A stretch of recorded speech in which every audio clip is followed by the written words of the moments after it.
Welcome to Crushed Husband. Please like the video and subscribe. Let's begin. My name is Boone Matthews. I'm 37 years old, a mechanic by trade, and an ex-Marine. I live in the small town of Shreveport, Louisiana, with my 8-year-old daughter, Willow. My wife, Laurel, had been away for days, taking care of her sick mother up in Baton Rouge. It had been longer than I expected, and with every passing day I found myself missing her more and more.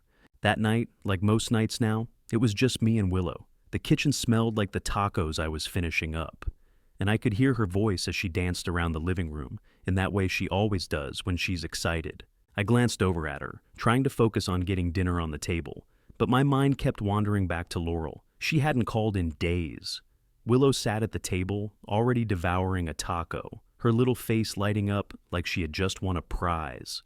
"Dad," she said between bites, her voice soft but curious. "Mom said Grandma's sickness is different this time." My fork stopped halfway to my mouth. "What do you mean different?" I asked, trying to keep my voice steady. Willow shrugged, clearly not understanding the weight of her words. "She said it's not the same as last time, like maybe bad, but she didn't want me to worry."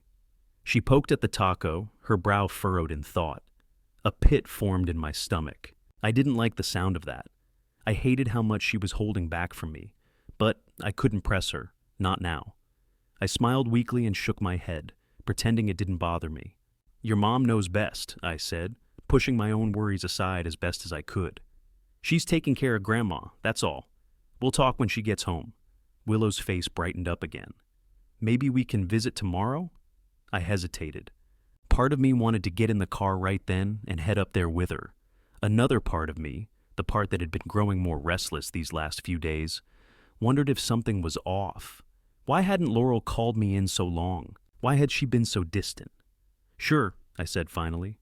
"We'll visit, but you should finish your dinner first, okay?" Willow nodded and shoveled another bite into her mouth, while I tried not to let the unease take over. I couldn't shake the feeling that there was something more going on than I was being told. The phone on the kitchen counter buzzed. I looked at it, but it wasn't Laurel. It was just a notification for a mechanic job that I didn't need. Still, I felt the urge to check my messages again. Nothing, no call, no message. "Hey Willow, how about we make some cookies later?" I said, trying to distract myself from the growing knot in my chest. "Yeah." Willow's face lit up. "Chocolate chip?"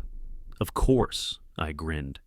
"Now, finish up your tacos, and we'll get the dough ready." As I watched her happily continue eating, the tension didn't quite leave me. Something was wrong, but tonight wasn't the night to figure it out. For now, I needed to keep Willow's world as normal as possible, no matter what was happening with Laurel. The next day, I decided to surprise Laurel. I had told Willow we would drive up to Baton Rouge and visit her grandmother. It was supposed to be a small family trip, just the three of us, and a good way to lift both of our spirits. Willow had been so eager to see her mom, and I needed to see Laurel. I missed her more than I'd admitted to myself.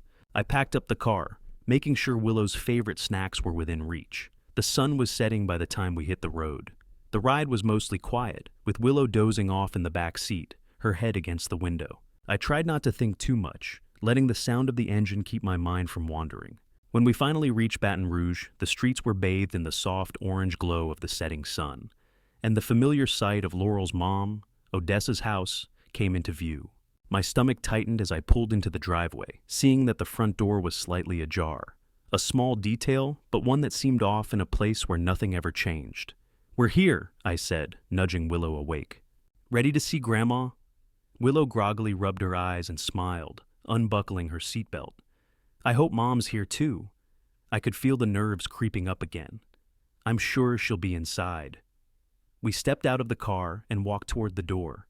As we reached the entrance, I noticed the sound of voices, laughing, talking, but it didn't sound like it was coming from Odessa. It was louder than usual, and there was something about it that didn't sit right. I hesitated for a moment, then took a step forward, peering around the corner. And there they were, Laurel in a bathrobe, sitting on the couch, laughing, and beside her, a man. A stranger. I froze, my heart hammering in my chest as I watched them. Laurel's laughter was warm, intimate, the kind of laughter you only share when you're comfortable with someone. But the man, he was leaning toward her, as though they were sharing some private joke. He reached out to brush a lock of hair from her face, and she didn't pull away. Grady. That was the name I remembered hearing around town, someone who had recently started hanging around Odessa's neighborhood. But why was he here? Why was he with Laurel? I looked back at Willow, who was standing at my side, her face filled with confusion. She didn't understand what was going on, and for a moment, I wished she didn't have to. I took a deep breath, trying to steady myself, but all I could feel was a tightening knot in my chest. I pulled Willow away gently, keeping her close to me. "Hey, sweetie, let's go back to the car. We'll wait for Mom outside," I said, my voice strained but steady.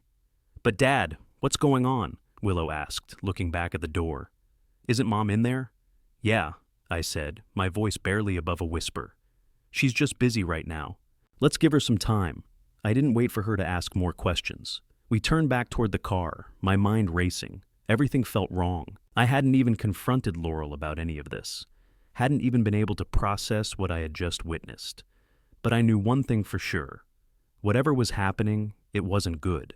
I helped Willow back into the car and sat down in the driver's seat, my hands gripping the wheel tight. The silence in the car felt suffocating, and I couldn't stop my mind from racing. What was Laurel doing with Grady? Why hadn't she told me about him? And why had she been acting so distant these last few days? I wanted to call her, confront her, but part of me was too afraid of what I might hear. Willow, sensing the tension in the car, looked up at me. "Dad, are we going to see Mom now?" I turned to her, forcing a smile. "I'm sure we will, sweetie. Let's just give it a little time." But I knew, deep down, that time wasn't going to fix this. Whatever had just shattered in my mind wasn't going to go away that easily. And I needed answers. Answers I wasn't sure I was ready to face. For the first time in a long while, I felt like I was losing control of my own life. The car ride back home was silent, except for the occasional shuffle of Willow adjusting in the back seat. Her small voice barely cut through the tension, asking questions I couldn't bring myself to answer. "Dad, is Mom okay? Why didn't we go inside?" I could hear the concern in her tone, and it twisted something inside me. I wanted to tell her everything was fine, that we'd be seeing Mom in a few hours, and it was all just a misunderstanding. But I couldn't. There was a sick feeling in my stomach that wouldn't go away. Laurel hadn't even come outside to see us, not even to wave.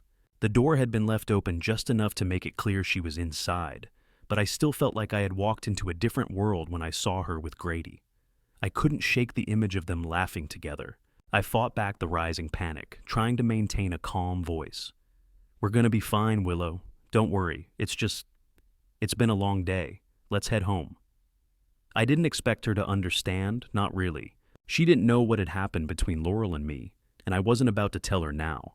My daughter had enough on her plate already, but as we drove, I couldn't stop the endless loop of questions forming in my mind. What was Laurel doing with that man? Why had she let it go this far? By the time we pulled into the driveway, my hands were shaking, but I didn't want Willow to see. I wanted to be strong for her. I wanted to give her stability, even though I felt anything but stable. We got inside, and Willow immediately went to the couch, pulling her knees up to her chest. I couldn't blame her. I felt the same way. Every part of me wanted to go after Laurel, confront her, demand answers. But part of me was scared. What if everything I had seen was real? What if I was just the fool she had been hiding things from? I turned on the TV for Willow, trying to make it look like nothing had happened, but the noise felt like it was drowning me. I found myself pacing back and forth through the living room, unable to stop my thoughts from spiraling. I didn't even notice when the clock struck 10. I was still lost in my own thoughts when I heard the unmistakable buzz of my phone on the kitchen counter. I rushed to grab it, my heart racing as I saw Laurel's name flashing on the screen. I stared at it for a few moments, the screen lighting up in my hand like a warning. My thumb hovered over the button. I had no idea what I was going to say. I didn't know how to process what I had just witnessed. I should have felt anger, betrayal, but all I felt was a sinking, hollow feeling, something I hadn't known since the days I spent trying to rebuild my life after leaving the Marines. I answered it with a deep breath. "Boone," Laurel's voice came through the phone, soft and tentative. "I know you're upset. I didn't mean for you to see that. But please, can we talk?" Her words felt hollow, and for a second I was tempted to hang up, to cut her off completely and never look back. But I didn't. I couldn't. Not yet. "I don't even know what to say right now, Laurel," I muttered, trying to control my emotions. "I don't even know who you are anymore." I know, she said quickly, her voice shaking. I didn't want you to find out like this. It wasn't supposed to be like this. Grady's just a friend, Boone. Please understand. A friend? I felt my blood run cold. I had just seen them laughing together, touching like it was nothing. A friend? Was she really that naive, or was she just lying to me? Your friend was sitting in your house, on your couch, with you in a bathrobe, I said, my voice coming out harsher than I intended. And you didn't think to tell me about him before? There was a long pause on the other end. I could hear Laurel breathing heavily, and then finally she spoke. Boone, it's complicated. I didn't want to hurt you, but I didn't know how to tell you about everything. My head was spinning. I couldn't believe the words coming out of her mouth. She didn't know how to tell me. She didn't know how to tell me about Grady, about how their relationship had been going on right under my nose. You didn't know how to tell me? I repeated, incredulous. Laurel, we've been married for almost 10 years, and you're telling me this guy, this Grady, just happens to pop up and I'm the last person to know? Is that how this works? I'm sorry, she said, her voice breaking. It wasn't supposed to happen like this, Boone. Please, just give me a chance to explain. Can we talk tomorrow? I wanted to scream, to tell her to forget it, that there was nothing left to explain, but I didn't. I couldn't. Willow was in the next room, and I couldn't let her see how much I was breaking inside. Fine, I said, my voice cold, but we're not talking tomorrow. We're talking now. I need to know what's going on, and I need to know why. Please, just wait, Boone, please. And with that, she hung up. I stood there for a moment, staring at the phone in my hand. There was nothing left to say. The conversation had barely even begun, and already the damage had been done. I knew the conversation with Laurel tomorrow would either break me or push me to something I wasn't sure I could handle. I turned toward the living room where Willow sat, watching TV in silence. I couldn't let her see the storm inside me, the way everything I thought I knew was unraveling before my eyes. I sat beside her on the couch, putting my arm around her. You okay? I asked, my voice quiet. Willow looked up at me, her big eyes full of innocence. Yeah, I'm just tired. Can we have ice cream tomorrow? I smiled softly, brushing a stray lock of hair from her face. Sure, ice cream tomorrow, but right now, it's bedtime. She smiled back, her little face glowing with the simple joy of being a kid. As I tucked her in, I could feel the weight of what was coming, the confrontation with Laurel, and the terrible knowledge that something had changed, something I wasn't sure I could fix. But for now, I let Willow sleep, and I tried to find some peace in the quiet of the night. Tomorrow, everything would change. I wasn't sure if I could handle it, but I had to. For her. For Willow. The night passed slowly. I couldn't shake the feeling that everything was falling apart, that the life I'd built with Laurel, the one I thought we were both committed to, was nothing more than a facade. I spent the hours after Willow fell asleep in front of my laptop, scrolling through news, work emails, anything to keep my mind off the inevitable conversation I had to have with Laurel. But it didn't help. Every click, every new piece of information just made the pit in my stomach grow bigger. By the time the sun came up, I had resolved that I needed more than just Laurel's word. She had already lied to me once, about Grady, about her behavior, about the distance between us. If I was going to get to the bottom of this, I needed to see the evidence for myself. I wasn't about to let this slide without knowing the full truth. I reached for my phone and dialed Tay's number, my brother. We weren't super close, but Tay had a way of seeing things that I couldn't. He wasn't tied up in the mess I was drowning in. He had always been the one who gave it to me straight, no matter how much I didn't want to hear it. Boone? Tay's voice was groggy when he answered. What's going on? It's early. Need your help, I said, trying to keep my voice steady. I need to know if Laurel has been hiding anything. If you can find anything, bank statements, anything that doesn't make sense, I need to see it. I need to know if there's something she's been planning behind my back. There was a pause on the other end, then a quiet sigh. All right, I'm on it. I'll dig around, but I'm telling you now, you might not like what I find. I rubbed my temples. I don't think I'll like anything at this point, Tay, but I need to know. He agreed to meet me in a couple of hours. I knew it wasn't going to be easy, but I wasn't going to back down. I couldn't. Not with Willow depending on me. When we met up later at Tay's apartment, I was already halfway through a coffee when he walked in with a folder. My heart sank. I knew there was something. There had to be. All right, Boone. I dug around, and I found some things. Tay's voice was calm, but there was an edge to it, a warning that I wasn't prepared for. He handed me the folder. Look for yourself. It's all here. I'm not going to sugarcoat it. I flipped open the folder, my hands shaking as I scanned through the documents. There were emails, some from Grady, ones I hadn't seen before, messages about plans to meet up, about places to stay, and even pictures of them together. It wasn't just an innocent friendship. There was no mistaking it now. This had gone far deeper than I'd imagined. Then I found the bank statements. My eyes locked onto one particular transaction, a large withdrawal from our joint account, the same account Laurel and I used to pay bills, to manage household expenses. The amount was hefty, enough to raise suspicion. I skimmed through more records, my chest tightening as I found hotel bookings, ones I knew weren't related to any of our family vacations. They were for weekends away, trips that didn't involve Willow or me. And finally, there it was, a separate bank account, one that wasn't mine, with transactions that didn't make sense.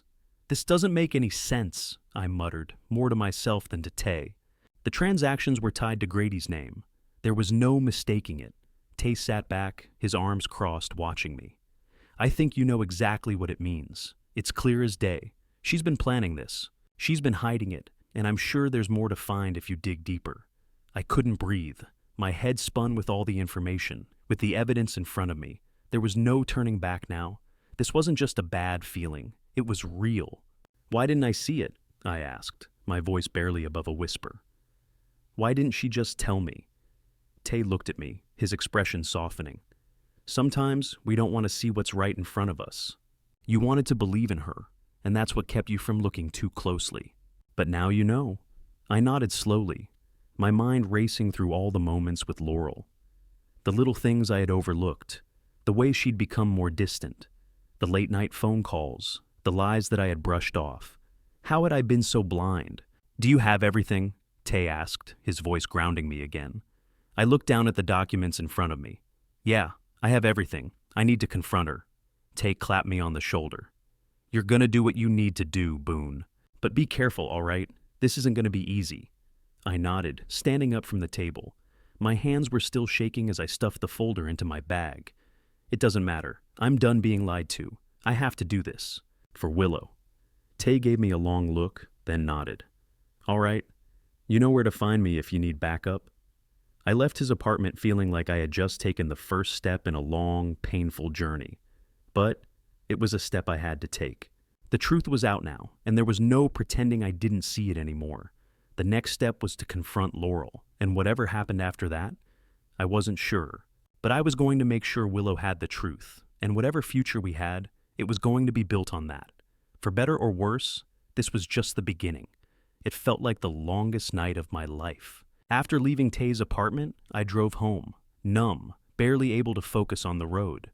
My hands still trembled as I clutched the steering wheel. The folder with the evidence, the bank statements, the hotel bookings, the emails from Grady, felt like a weight in my passenger seat, a reminder of everything I had overlooked, everything Laurel had kept hidden from me.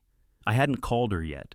I hadn't even decided if I wanted to wait until the next morning, give myself some time to process what I had learned, but I knew I couldn't. I knew I had to confront her now, before this gnawing feeling in my gut ate me alive. By the time I pulled into the driveway, the sun had already set. The house was dark, except for the faint glow coming from the living room window. It felt strange to see it that way, as if the house itself knew things weren't right. I walked inside, my steps slow but purposeful. Willow was already asleep, her little body curled up in bed. I couldn't help but look at her for a moment, wondering how I was going to explain this to her when the time came. She deserved better than this, and so did I. I heard Laurel's voice from the living room before I even made it to the kitchen. She was on the phone, speaking in hushed tones, but I could still make out the words. "You don't understand," she said, her voice cracking. "I didn't want to hurt him. I didn't know how to tell him. I never meant for it to get this far." Grady. She was talking to Grady. I could hear the vulnerability in her voice, the tone she used when she wasn't thinking about anyone else but herself.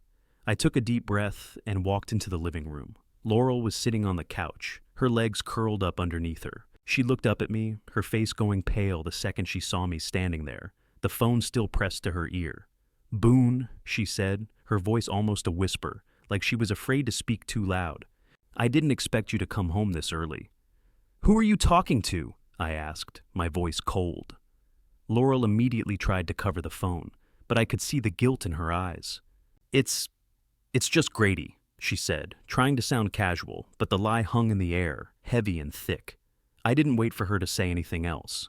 My hands were shaking again as I reached into my bag and pulled out the folder, slamming it down on the coffee table. I could see her eyes flicker to it, and the color drained from her face. "I've been doing some digging," I said, my voice barely above a whisper. "And I found everything, Laurel. The bank accounts, the hotel bookings, the emails. It's all here. You didn't even try to hide it from me." Her face twisted, and for a second I thought she might cry, but she didn't. She just looked at me, her eyes full of fear, guilt, and something else. Something I couldn't name. "I didn't want you to find out like this," she said, her voice barely audible. "I didn't want to hurt you, Boone, but I couldn't keep lying to you anymore. I couldn't do it." I laughed, but there was no humor in it. "You couldn't keep lying to me," I repeated. "But you could keep it all hidden from me. You could keep seeing Grady behind my back, making plans with him, staying at hotels with him. And you didn't think I would ever find out?" She opened her mouth, but no words came out. Her eyes darted from the folder back to me, but she didn't say a thing. "You know what hurts the most, Laurel?" I asked, my voice thick with emotion. "It's not that you were seeing him. It's that you kept it from me. You lied to me. You made me feel like I was the one who was crazy for questioning everything. But I wasn't crazy, was I? I was just too damn trusting." Laurel flinched, her hand trembling as she reached for the folder, flipping through the pages slowly. She looked at the bank statements, her face slowly crumbling as she saw what I had seen. "I didn't mean for any of this to happen," she said, her voice breaking. "I didn't know how to tell you. It just happened." "Just happened?" I scoffed. "You're telling me this just happened? You planned all this, Laurel. You planned it and then lied to me, to Willow. You didn't care how this would affect us." Her face crumpled then, and the tears started to fall. She wiped them away quickly, but I could see it. The guilt, the regret. She couldn't take it back. It was already done. "I'm sorry, Boone," she whispered, her voice cracking with emotion. "I am so sorry." I wanted to yell, to scream at her, to demand answers, but I couldn't. The words wouldn't come. Instead, I just stood there, staring at her, feeling like everything I thought I knew about our life had shattered into a million pieces. I turned away from her, not wanting to see her like this, not wanting to hear any more of her apologies. I couldn't forgive her right now, not with everything she had done, and I couldn't pretend like everything would be fine. I walked toward the door. "We're done, Laurel," I said quietly, not looking back at her. "You made your choice, and I'm done being part of it." I heard her calling after me, but I didn't stop. I couldn't. I left the house, stepping into the cold night air, and as I drove away, I felt something inside me snap. The life I had fought for, the life I had built with her, was over, and I didn't know if there was any coming back from it, but there was one thing I knew for sure. I wasn't going to let her take Willow away from me. Not without a fight. Not after everything I had done to protect her. The battle wasn't over yet, and I wasn't going down without a fight. The days following the confrontation were a blur. Laurel had tried to reach out to me multiple times, sending messages and calling, but I didn't answer. There was nothing left to say to her, at least not until I figured out how I was going to handle this. I was beyond hurt, beyond angry. The trust had been broken, and once that happened, it was impossible to repair. But there was one thing I couldn't ignore: Willow. She was my priority now. I didn't care about Laurel's tears or her excuses. I didn't care about anything other than making sure Willow was safe and secure. I spent the next few days talking to my lawyer, Marcus, and preparing myself for what was going to come. I couldn't just sit back and let this situation play out however it wanted. If Laurel was planning to leave with Grady, to start some new life without me and without Willow, I couldn't just stand by and let that happen, not without a fight. Marcus was a no-nonsense kind of guy. Sharp, efficient, and always 10 steps ahead. When I met him in his office that Friday morning, he looked over the evidence I had gathered, his brow furrowed as he flipped through the documents. "This is solid," he said, pointing at the bank records. "You've got proof that she's been funneling money into a separate account.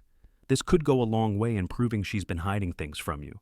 And these hotel bookings, they definitely don't look like business trips." I nodded, trying to keep my emotions in check. I need to know what my rights are. I can't let her take Willow. She's been using me. But this is different. This is about my daughter." Marcus leaned back in his chair, his fingers tapping rhythmically on the desk. "You've got a good case here. We'll focus on the custody, but we're also going to have to consider her actions. If she's been planning to leave, especially without you knowing, we could make a strong argument for full custody. I can already tell this is going to get ugly, Boone." I took a deep breath. "I don't care. As long as Willow is safe." "I know," Marcus said, looking at me with a steady gaze. "We'll fight for her. And we'll fight hard. But we need to be prepared. This might get messy, especially if Laurel tries to play the victim." I wasn't naive. I knew Laurel would fight back. She had a way of twisting things, of making people feel sorry for her. But this time, I wasn't going to let her manipulate the situation, not when it came to Willow. That afternoon, I made the call. I had to confront Laurel one last time. I couldn't drag this out any longer. She answered after the third ring, and the second I heard her voice, I could feel the walls going up. I wasn't going to back down, not this time. "Boone," she said, sounding tired, like she hadn't slept in days. "Please, can we talk?" "I've already talked to my lawyer," I said, cutting her off before she could say anything else. "I don't care about your apologies, Laurel. I care about Willow. I'm not going to let you take her away from me, not without a fight." There was a pause on the other end. I could almost hear her scrambling for words. "Boone, please don't do this. I know I made a mistake, but I'm not trying to take Willow from you. I just need some time to figure things out. This is hard for both of us, okay?" "No," I said, my voice hard. "It's not hard for me. Not anymore. You've been lying to me for months, and now you're trying to manipulate me into thinking this is about something else. But I'm done. I'm done with your lies. I'm done with you and Grady. You're not taking Willow." She was silent for a moment, the weight of my words hanging in the air between us. I could almost hear her thinking, weighing her options. "I didn't want it to happen like this, Boone," she said softly, her voice breaking. "I never meant to hurt you, but I've been miserable for a long time, and Grady, he's been there for me when you weren't." I felt my anger rise again. "You're making excuses. You don't get to blame me for this. I've been here for Willow, and that's all that matters. You're not taking her from me. If you try, I'll fight for her with everything I've got." There was a long, painful silence. Then she spoke again, her voice distant. "I never wanted this to happen, Boone. I just need time. Please, can't we just figure this out without involving lawyers?" "No," I said firmly. "We're done figuring things out, Laurel. You made your choices. Now, I'm making mine." I hung up before she could say anything else. The next morning, Marcus filed the paperwork for the temporary custody order. It wasn't just about the affair or the lies. It was about Willow's safety, her stability, and her future. Laurel's behavior had proven she wasn't capable of giving her that right now, and I wasn't going to sit by and let my daughter be caught in the middle of whatever mess she was creating. The following week, we went to court. The room was full of tension as we sat across from each other. Laurel looked tired, worn down, like she hadn't slept in days. She had a lawyer with her, but even from across the room, I could see the way she kept looking over at me, her eyes filled with uncertainty. It was clear she wasn't prepared for how serious this was, how far I would go to protect Willow. Marcus was in his element, presenting the evidence we had, the bank records, the messages, the hotel bookings. Everything was laid out clearly, and every word from my lawyer felt like a punch to the gut for Laurel. She couldn't deny it. She couldn't pretend this wasn't happening. The judge, a woman in her late 50s with sharp eyes, didn't waste time. After hearing both sides, she made her ruling. Based on the evidence presented in the best interests of the child, I am granting temporary custody to Mr. Matthews, she said, her voice steady and final. Ms. Walters, you will be granted supervised visitation only, pending a full hearing in 30 days. Laurel's face turned pale. I saw the way she clenched her jaw, the way her hands trembled at her sides. But I couldn't feel sorry for her anymore. Not after everything. As the judge banged the gavel, I felt a strange sense of relief.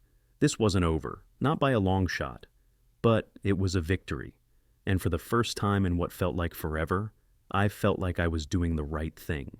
When we walked out of the courtroom, I saw Marcus nod toward me. Good work, he said quietly. This is just the beginning, but you're on the right path.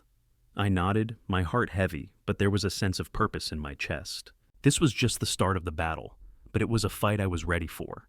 And I wasn't going to lose Willow. Not now. Not ever. A week passed since the custody hearing, but the tension was far from over. I thought that winning the temporary order would bring me some peace, but it only made everything feel more real. Laurel still hadn't tried to contact Willow, and the silence between us was deafening. Every time I checked my phone, I half expected a message from her, an apology or a plea to talk. But there was nothing. That morning, I dropped Willow off at school. She seemed more cheerful than usual, but I could see the confusion lingering in her eyes. She'd overheard some of the court proceedings, enough to understand that something big was happening, even if I didn't tell her all the details. She was smart, too smart for her age. I wanted to protect her from the mess, but there was no hiding it anymore. I had to be honest with her soon, but I wasn't ready. When I got back to the house, I decided to go over the papers from the court, hearing once again, trying to prepare for whatever Laurel might do next. But my mind kept drifting back to her, to the way she had looked at me in court, that helpless, almost pleading expression she wore when the judge made her ruling. I had half expected her to call me after that, to beg, to try and twist my arm, but I hadn't heard a word from her. It wasn't until late in the afternoon that I got the call. I looked at the phone, and my stomach sank when I saw Laurel's name on the screen. I hesitated for a moment before answering. "Laurel?" There was a sharp inhale on the other end. "Boone, it's me," she said, her voice shaky. "Can we talk? Please." I stood up from the table, pacing the room as I held the phone to my ear. "I don't think there's much to talk about, Laurel. The court's made its decision, and I'm not going to change my mind." "Boone, please," she said again, more urgently this time. "I just want to explain. I don't want to fight you. I don't want to lose Willow." "You've already lost her, Laurel," I said, the words coming out harsher than I intended. "You made your choice when you decided to hide everything from me, when you decided to build a life behind my back." I could hear her breath hitch, and for a moment, I almost felt bad. Almost. "I never meant for any of this to happen," she whispered. "I made a mistake. I was lonely. I didn't know how to tell you, and when I did, I thought you'd hate me. I thought you'd leave me anyway." I clenched my jaw. The guilt, the excuses. It was always the same. "I'm not going to sit here and let you apologize your way out of this. You've hurt me. You've hurt Willow, and I can't just let that go." "I know, Boone, I know, but please." I interrupted her, my voice sharp. "You've had time to think about it, and I've had time to think about it too. I'm done, Laurel. I can't do this anymore. If you want to see Willow, it's going to be on my terms. You don't get to just waltz back into our lives and pretend everything is fine. Not after what you've done." The line went silent for a long moment. I could hear her breathing, shaky and uneven, before she spoke again, her voice barely a whisper. "I don't want to lose her, Boone. I'm begging you. Please." It was almost too much. Almost. But then I thought about Willow, about the way she needed me to be strong for her, the way she needed stability, and I couldn't back down. Not now, not after everything. "You've already lost her," I said again, and this time my voice was final. "And you're not getting her back unless you prove you can be a mother to her. And I'm not sure I believe you can." The call ended with her voice fading away into the background. I stood there for a moment, staring at the screen, trying to catch my breath. I had said what needed to be said, but it didn't feel like a victory. It felt like something I had been avoiding for far too long, a reckoning I couldn't escape. I sank into the couch, feeling the weight of what was coming. This wasn't over, not by a long shot. The doorbell rang, snapping me out of my thoughts. I stood up quickly, walking to the door and opening it to find Grady standing there, looking as confident and smug as ever. "Boone," he said, his voice casual, "we need to talk." My stomach churned at the sight of him. The man who had been the catalyst for all of this. The man who had taken what was mine, who had destroyed everything I had worked for. And now he was standing on my doorstep, like he had a right to be here. "What do you want?" I asked, my voice low and controlled, though I could feel the anger rising inside me. "I want to make this right," Grady said, his tone almost condescending. "I want to talk about Willow. I think it's time we work something out." I didn't even blink. "You have no right to talk about Willow, not after what you've done." Grady smirked, crossing his arms. "I'm not the enemy here, Boone. Laurel and we just want what's best for her." I didn't need to hear any more. "Get off my property, Grady," I said, stepping back to close the door. He reached out, putting his hand on the door before I could shut it. "We're not done here, Boone," he said, his voice colder now, but there was a nervousness in his eyes. "This is far from over." I slammed the door in his face, not even waiting to hear the rest of his threats. I stood there for a second, the sound of my heart pounding in my ears. Willow was my daughter, and I would fight for her. I wasn't going to let anyone take her away. Not Laurel, not Grady, not anyone.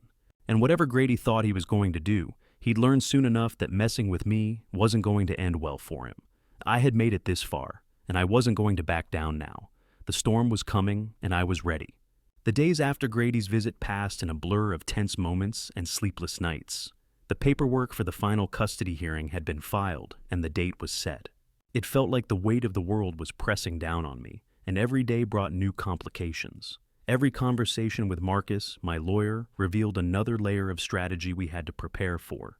Laurel's lawyer was playing hardball, and I could feel the heat turning up. Willow seemed to sense the strain in the air. She had been quieter lately, and I caught her glancing at me with those worried eyes that broke my heart every time. It was like she knew something was wrong, but didn't understand what. I'd been doing my best to keep things normal, to shield her from the mess I was in, but it wasn't working. I could see it in her face. She knew something was up. The morning of the final hearing arrived, and I barely slept a wink the night before. I couldn't stop thinking about what was at stake. I had to win. I couldn't let Laurel take Willow, not after everything.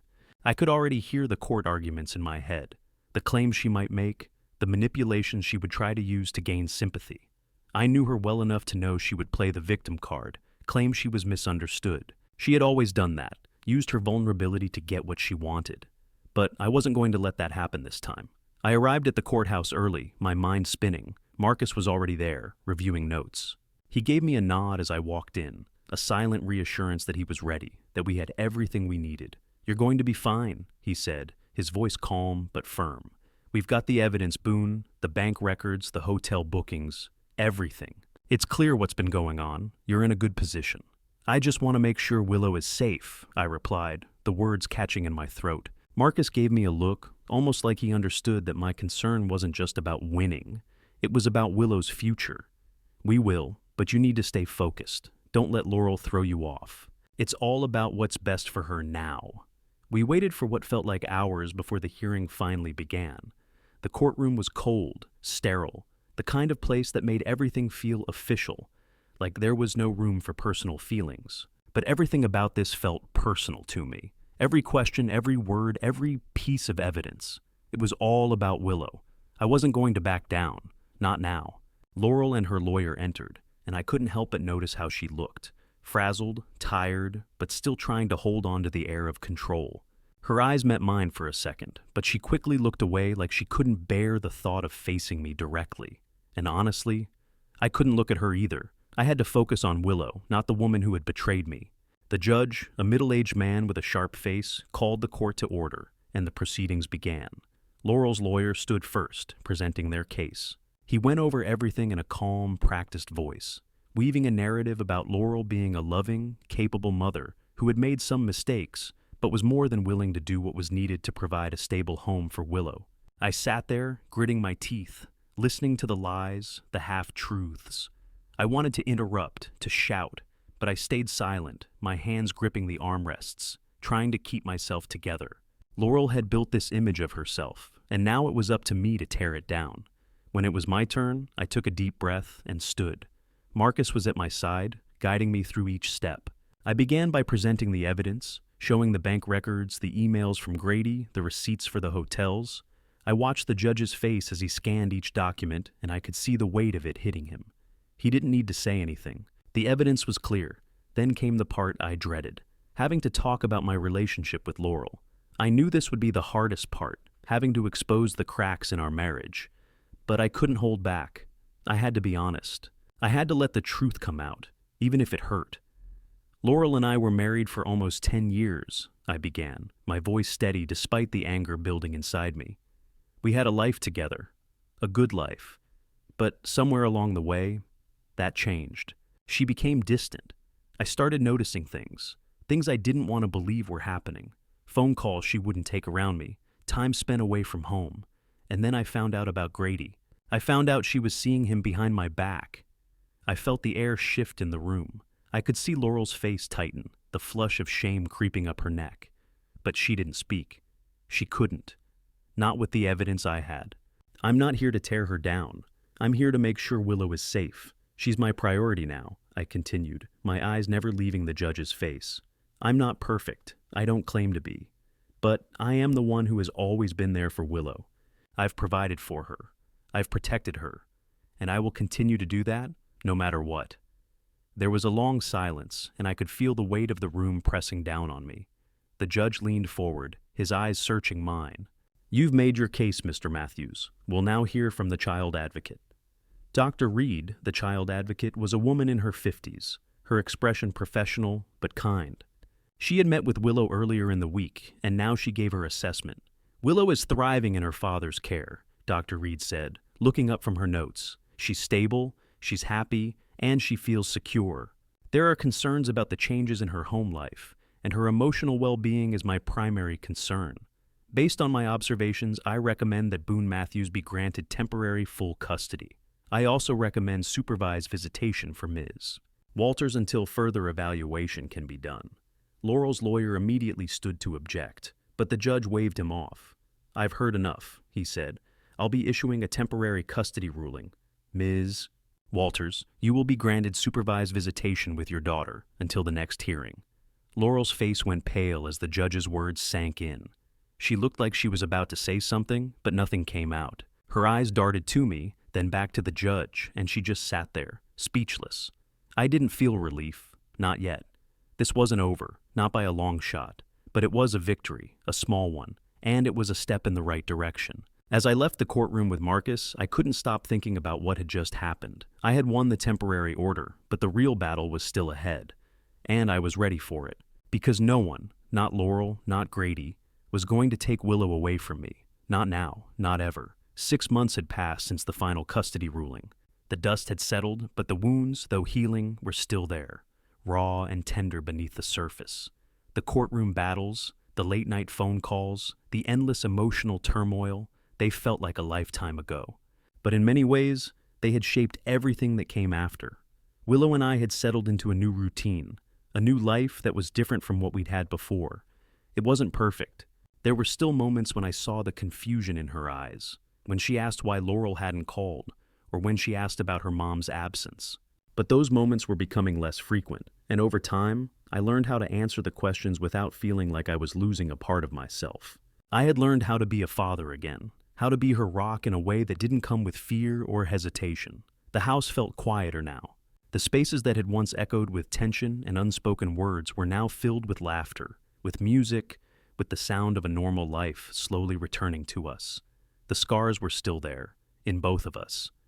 But we were learning to live with them, to move forward. I spent most of my time at the garage, working late into the evening. It wasn't just about the money anymore. It was about keeping my hands busy, my mind occupied. The garage was the one place I felt in control. It was where I built things, not just cars, but parts of myself.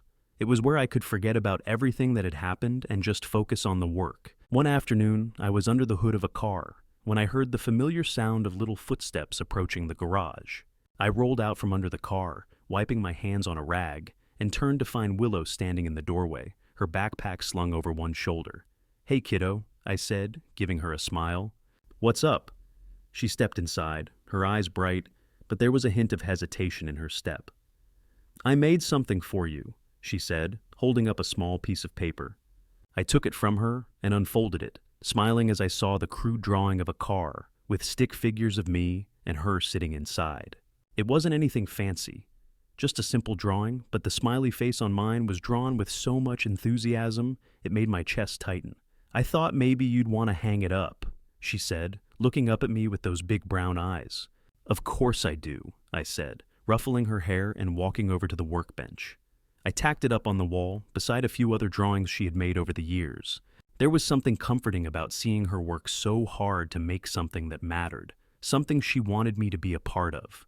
"I love it, Willow," I said, turning to face her again. "Thanks." She beamed, her face lighting up with a smile that made everything feel right in the world. "Can we get ice cream later?" she asked. "After dinner, we'll go," I promised. I had learned not to take moments like this for granted, not after everything that had happened. These moments, the simple ones, were the ones that mattered most. "Yay!" She hugged me around the waist, and for a moment, I forgot about everything else. The past, the court hearings, the fights with Laurel. None of it mattered. All that mattered was Willow. A couple of days later, I was sitting at the kitchen table, going through some paperwork when the doorbell rang. I stood up, my heart skipping a beat, half expecting it to be Laurel, though I hadn't heard from her in months. She still had supervised visits, but I had been told she had taken a step back, unsure of how to approach me. I didn't know if I would ever trust her again, but I wasn't willing to give up on Willow's future. I opened the door to find a familiar face. "Marcus," I said, surprised to see him standing there, a briefcase in hand. "What's going on?" "I've got some good news for you," he said, offering me a tight smile. "You don't have to worry about Laurel trying to fight for custody again. I spoke with her lawyer. They've agreed to a settlement. Laurel's dropping her appeal. The final ruling stands." I stood there for a moment, processing the words. A weight I hadn't even realized I was carrying seemed to lift off my shoulders. The uncertainty that had loomed over me for so long, the fear of what could happen if she decided to fight again, was gone. "You sure about that?" I asked, needing to hear it again. "Positive," Marcus said. "She signed the papers. She knows she doesn't have a leg to stand on. The court's already ruled in your favor, and with everything that's happened since, it's clear she's not a viable option for full custody." I let out a breath I didn't realize I had been holding. Thank God. I don't know if I could keep going through all of that again. "You won't have to," Marcus said, clapping me on the shoulder. "You've done the hard part. You've got Willow, and that's what matters." The weeks that followed felt like a blur of relief and small victories.